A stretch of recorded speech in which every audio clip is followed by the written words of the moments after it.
Welcome to this next session of the Meditation Club. This is one of our really early classes, so this session is called Right Beginnings. Some of the ideas you need to get right in your mind so that you get off to a good start. You know, there's a nice metaphor that I like. If you think of yourself going on a journey, so embarking on this journey of meditation, this is a big long journey. So a long journey, you might have to go into space. So if you're launching a space rocket, it's very important to have an engine that will carry you to escape velocity. And, you know, they devised these, some clever scientists and engineers devised these great Saturn V rockets. And they put so much effort into this incredible technological breakthrough that will take people in a spacecraft outside of our atmosphere and into space. But they also paid a lot of attention to one other thing, and that is making sure that the rocket is pointed in the right direction. Now, if the rocket's just a little bit off, you're going to go kajong and probably into the ocean or something. So you don't want to do that. So we're going to spend some time making sure that you are pointed in the right direction, that you have the right attitude, the right understanding, that you make a good beginning, so that when we start applying some power in your meditation, which will come later on definitely, we know that's going to take you to a good place, not somewhere that you perhaps didn't intend to end up. So, you know, they say a building is only as good as its foundation. So I'm a great believer in building a good foundation, making sure you're pointed in the right direction before we start traveling in earnest with any speed. So what this requires a little patience from you, but with the assurance that you're going to end up where you want to be more than anything else. So that's one of the things we're going to focus on today, actually. The third point I'm going to cover is how to make sure that you get what you really want out of life. The first point I'm going to talk about is a principle in yoga, comes from yoga philosophy, which is that as you think, so you become. Second thing I'm going to talk about is the power of concentration. And concentration and repetition, just how much of a change that can make to your state of mind and what happens to your life and the circumstances of your life. And the third thing, as I said, I'm going to be talking about how you can make sure that you get out of life what you really, really want in your heart. So let's first have a look at this idea that as you think, so you become. Now in this image you'll see, this was drawn by a friend of mine. I sometimes think that's me. I'm the clown and I'm trying to become the Buddha. And if I look in the lake and reflect on the Buddha enough, maybe I'll become like that. That's one of the principles in yoga. That as you think, so you become. And you'll have come across this idea probably in different books and philosophies. Norman Vincent Peale talked about it in his book, The Power of Positive Thinking. So his idea was that if you orient your mind in a positive way, that will affect everything else. It'll change your life, literally. And it kind of makes sense, because everything that we do and the things that result from our actions, they begin with a thought. They begin with a desire and trying to do something. They begin in the mind. Everything begins in the mind. You know, of course, this shouldn't be taken too literally, but here's a story where it is. You might have read this story when you were a child, or you may have read it to one of your children. My mum read this to me, and I thought it was a wonderful story. I'm not going to go through the whole story this time. I will in the future, because there's a lot in this particular children's story. It's really a story about the journey of life. It's called Harold's Purple Crayon. Might be familiar. In this story, Harold wakes up in the morning and he has this purple crayon, and whatever he draws becomes real. So he's drawing the world, and then he starts walking in the world. He wants to go across an ocean. He draws an ocean. He wants to climb a mountain. He draws a mountain. He wants to travel in a balloon. He draws a balloon, and they all become real. So that story, part of it, is really about this idea that whatever we think of will tend to become real. I wouldn't take it completely literally. Just thinking that you're a grasshopper is not going to turn you into a grasshopper, at least I hope it's not. But it's certainly true that what we dwell on and the kind of feelings and thoughts and ideas we dwell on, they influence us. They guide our lives. There's a saying in surfing that where you look, that's where you go. So if you look towards the shore, then your surfboard will automatically, your body will follow and the surfboard will follow and you'll go towards the shore. If you look towards the direction the wave is going, you want to catch it, that's what you've got to do if you want to surf successfully. If you want to surf the wave of life, we need to focus on where we really want to go. Which takes us towards our third point actually, but I'm going to talk about the second idea a little bit more first. So that's the first principle. As you think, so you become. This will come up repeatedly as you start going more deeply into meditation. I want to explain something about the power of concentration. Have you ever experienced a time when you're really, really focused on something and you're not thinking of anything else, and it might be you're reading a really interesting book, or you're painting something. Children sometimes get into this state quite easily, where they lose seemingly awareness of everything around them. They become completely absorbed in what they're doing. And when you're in that state, you tend to do it really well, because you're applying all of the energy of your mind, and you're not scattering that energy. And it's like focusing light through a magnifying glass. You're gathering all this energy, bringing it to bear on a particular point, and it's amazing the effect it can have. Sunlight coming through a magnifying glass can burn, paper if it's a small glass. It can generate tremendous energy if it's a big glass. And you might have seen designs, or even a real solar energy generator, or solar energy capturing device, which is essentially a huge mirror, which is a series of mirrors in a circle that are all focusing the sunlight on a boiler, and they can boil this huge container of water, and then that boils and drives a steam turbine, and it can generate thousands of kilowatts of energy just from sunlight. You can walk in that sunlight. If you don't stay in it too long, it doesn't burn you. But if you go in the sunlight where it's being focused on you, you better not. It's got a lot of energy there. So your mind is like that. Your mind has a great deal of power and energy. If you bring it to bear and focus, you'll be amazed what you can do. And so the next thing I want to illustrate is the power of repeatedly focusing on the same thing every day. There's a well-known writer. He's actually the editor of Success magazine. I saw him speak once. Very interesting guy. His name's Darren Hardy, and he tells a story about how he transformed the relationship in his most important relationship in his life, I guess his marriage, by repeatedly doing something. One year, they'd been married a few years and they were pretty happy, but he thought he wanted to do something really special for his wife for their wedding anniversary. He decided to start writing down something that he liked about her every day for the next year. Every morning he would sit down and write in his journal something he liked about his wife. So by the end of the year he had 365 things he liked about his wife, and he'd kept it hidden from her, and he gave it to her on their wedding anniversary. You can imagine how she felt. She was completely overwhelmed. She said it's the most beautiful thing she'd ever gotten in her life. It was better than the BMW that he gave her. He's a rich guy. And he said the thing that he noticed wasn't just that, she was deeply touched and moved by this, but he noticed that it changed his whole attitude to her during that whole year. It meant that he was always looking for the positive in her. He had to come up with a new idea every day, so he had to keep looking. What's something else I like about her?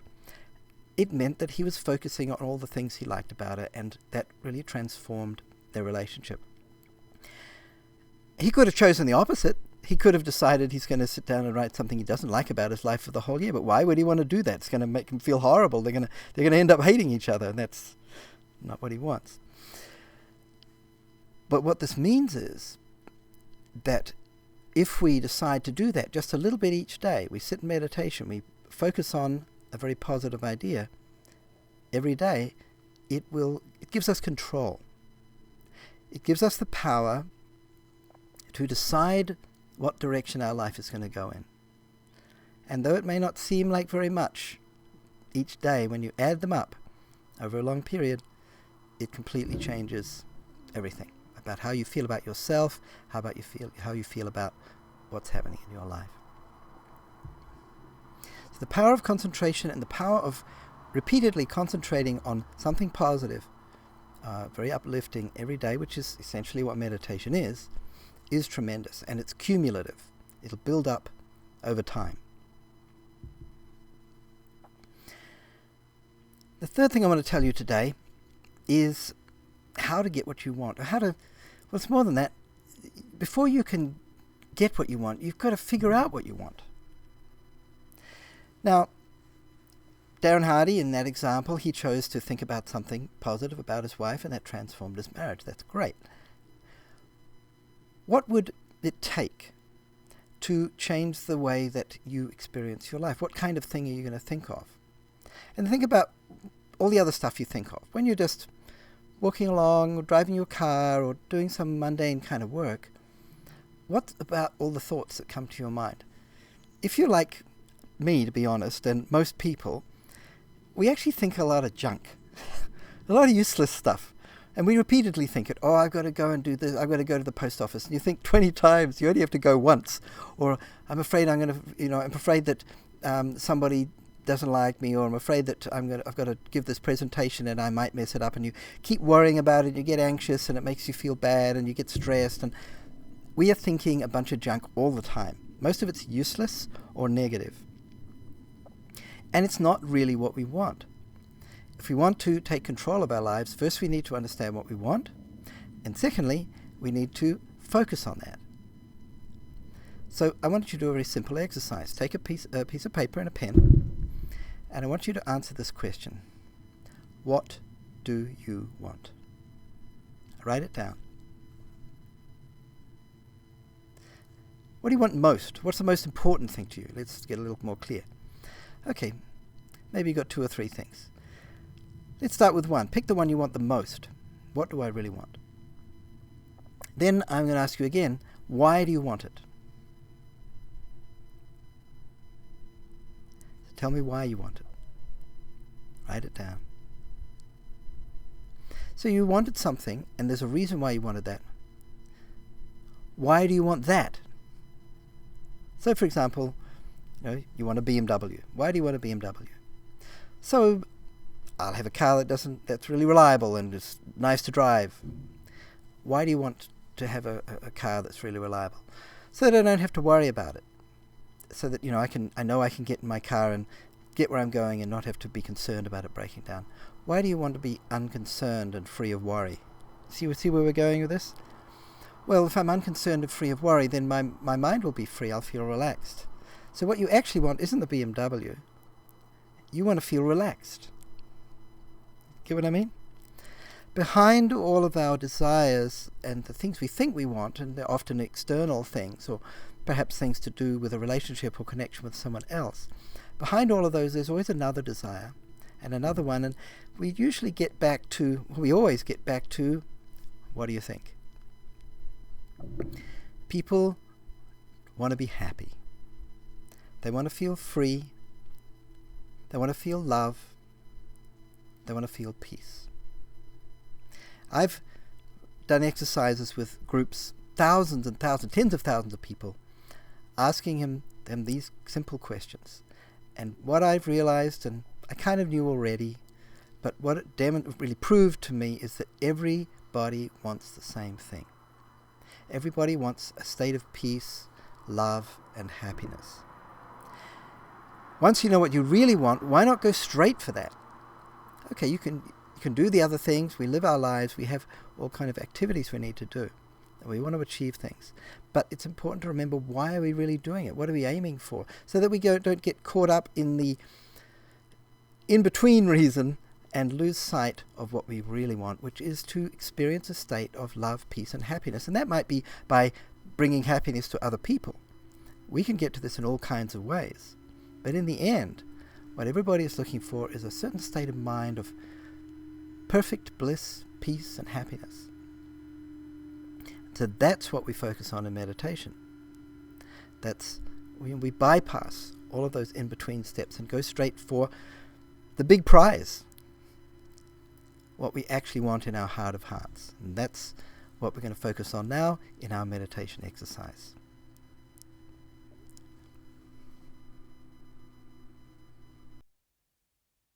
Close your eyes and sit straight with your hands cupped in your lap and your thumbs together.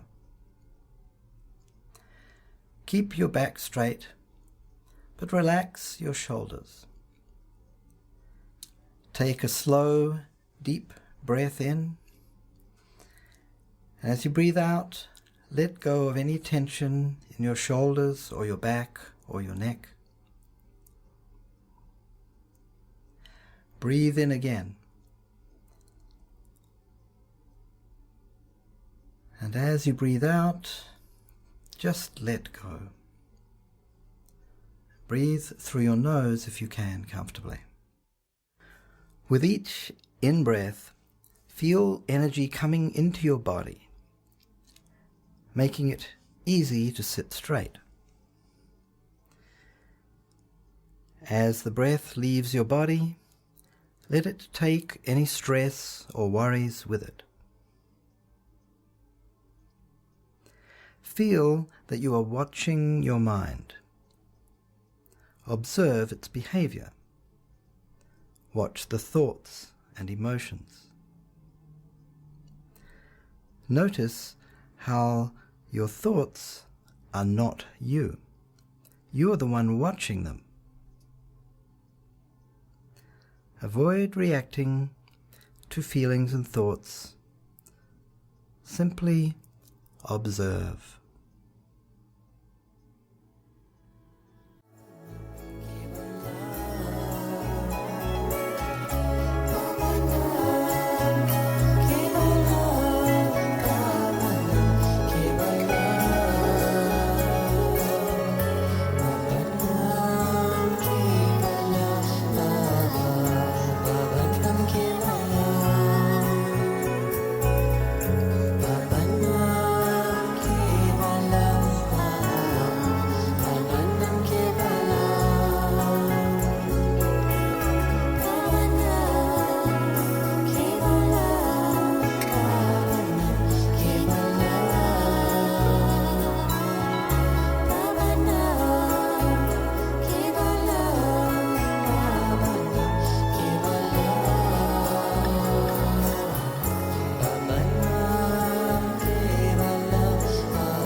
remember that you are not your thoughts. You are the witness, observing your thoughts. Maintain that perspective, watching your thoughts and emotions, not reacting, simply letting them come and go like waves washing up on a beach. If your mind wanders, don't be concerned. If you notice that you are no longer focused, simply feel that you are watching your mind as though it were a movie. All the people and thoughts are no more real than the images on the silver screen. Feel that this part of you doing the watching comes from a peaceful place deep within you, from a part of you that nothing can disturb. Continue watching your mind.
Now just take a deep breath in and breathe out again.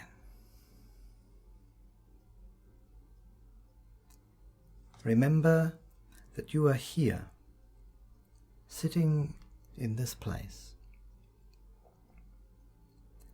Before you go back into the world, recall this feeling that you enjoyed in your meditation. Come back to it during the day so that you feel centered and calm until your next meditation.